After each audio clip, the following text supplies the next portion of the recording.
than itself this past Saturday, where the Jayhawks raised awareness for a cause close to hearts here at KU, dedicating that game to Cole Hayden.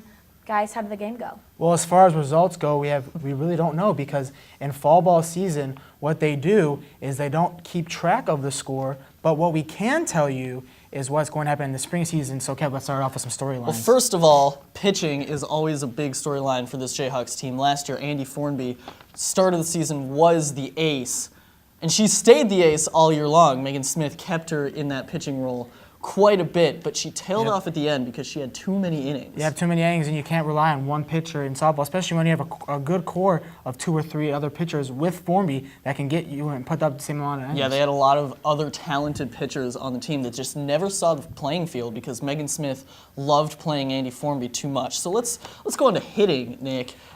They were a powerful offense last year behind Chaley Brickey, but she's no longer here. Yeah, and also in the 3-4-5 part of your lineup, your 4 and 5 hitters, Harley Riddling and Jessie Roan, only hit 230 and 250 respectively. So not what you want out of your core power lineup. Absolutely not. You're looking at for this year, Daniela Chavez. She was in the 4-hole last year. She's going to stay in that spot this year. She's the one consistent spot in that section. She is absolutely that. She's your RBI getter. You're looking at Erin McGinley in that 2-hole. We think she's going to be in that 2-hole. She's going to need to get a lot of hits because there's not a ton of other production from last year in the rest of the line. And one of the new faces who we predict to lead off because she is one of the fastest players on the team, 24 appearances last year, all for pinch running, is Emily Bermel. And again, she plays center field. She's that quick position. We know she can score a lot of runs when she's on base. Yeah, she's really fast. She stole a couple bases as a pinch runner last year.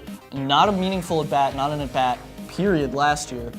So it's going to be really interesting to see how she reacts when she gets that first at-bat. But defensively, she's going to be a stud out in center field if that's where she plays because she's so fast. And that's the other problem, Kev. With filling those holes like a Chaley Brickey, you bringing in players that have not had really good at-bats or any at-bats at all, so there's really no sample size as far as judging talent. Right, there's a lot of young talent on this team, a lot of inexperienced, untested talent. So early in the season, in the spring, they might drop a couple games that they would have won last year just because they're not going to know how to finish out games. And that pitching staff, outside of Andy Formby, is also pretty inexperienced. And that's the one positive about fall ball is, you kind of get out there and you see that competition. You get to get on the field for your first opportunities a lot for these young Jayhawks. Absolutely. Yeah. They like we said, they didn't have a lot of opportunities, but this time against JUCO teams, they play 8 games in the fall. They're going to learn how to take these meaningful at-bats, clutch situations. So it'll be really good for their experience for spring.